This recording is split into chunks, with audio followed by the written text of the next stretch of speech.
Welcome to Namita news. Ugadi ఆత్మీయ సమ్మేళనంలో పుంగనూరు కవులకు ఘన స్వాగతం.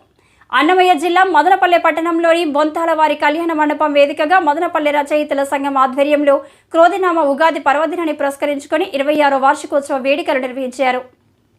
ఈ వేడుకల్లో భాగంగా సంగీతం, నాట్యం, కవిత పఠనం, నాటకాల్లో పాల్గొని ప్రతిభను కనబర్చిన వారిలో చిత్తూరు జిల్లా పుంగనూరుకు చెందిన కవులు శ్రీమతి హసీనా బేగం, గాయత్రీదేవి, హేమలత, శ్రవంతి, సాల్వరాజు, సతీష్ కుమార్, సంగీత విద్వాంసులు నారాయణస్వామి తెలుగు ఉగాది పండుగ గొప్పతనంకు సంబంధించిన కవితలను పాఠకులకు వినిపించి సంగీత గానంతో శ్రోతలకు తమ ప్రతిభను కనబరిచారు. ఉగాది వేడుకలు అనంతరం మదనపల్లి రచయితల సంఘం వారు పుంగనూరు రచయితలను శాలువాలతో ఘనంగా సన్మానించి జ్ఞాపిక ప్రదానం చేశారు. ఈ కార్యక్రమంలో కళాకారులు, కవులు, రచయితలు, మదనపల్లి రచయితల సంఘం సభ్యులు పాల్గొన్నారు. తెలుగు భాషని ఉగాదిని మీకు రుచి చూపించేలాగా